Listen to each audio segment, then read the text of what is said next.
Beijing's top economic planning agency looking to boost consumption now, but it's stopping short of providing direct fiscal support to increase spending.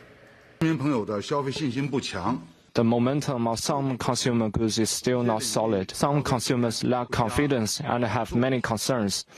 And the consumer experience in some areas is not good. All this requires further policy stimulus. According to decisions of the CPC Central Committee and the State Council, the NDRC, together with other relevant departments, have conducted in-depth analysis and plans to formulate a series of policy to promote consumption recovery. On top of that, China State Council has also called on cities to start introducing policies to ensure the healthy development of their property markets. Let's discuss all this with our chief economist, Tom Orlik. Tom, we are starting to lose count of all of the measures that have been announced in China for the past few weeks. I guess the question is, what is the latest, and does this make a material difference when it comes to boosting the economy? So great question, Sherry. So continued concern about China's growth with the PMI data suggesting that momentum is decidedly lackluster. And as you mentioned, we now have more indications of support.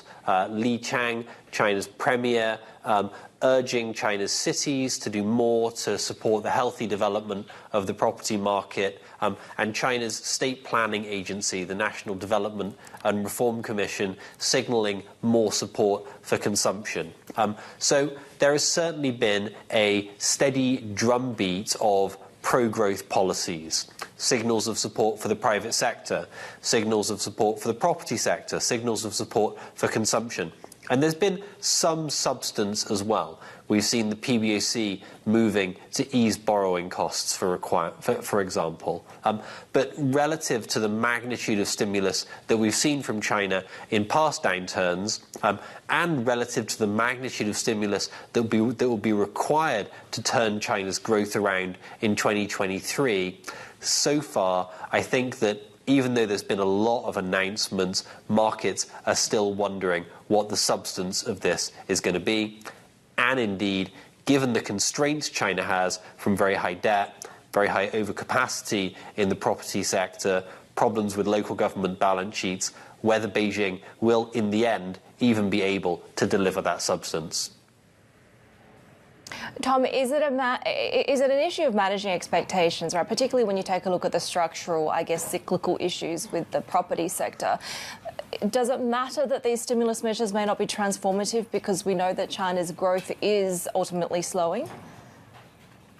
So I think you're certainly right, Heidi, that really the best that China can hope for in 2023 and in the years ahead is putting a floor under the slowdown.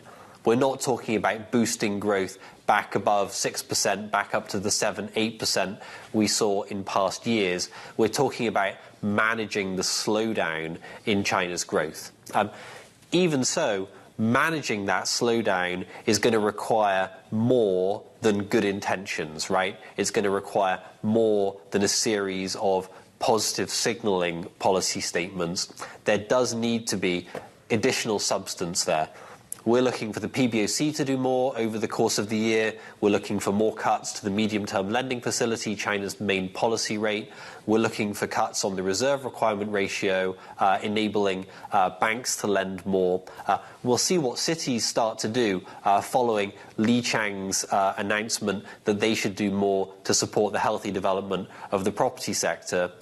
So far, though, even though we're seeing the markets taking a positive view on this, and the signal is certainly there, the substance of stimulus is still to be decided.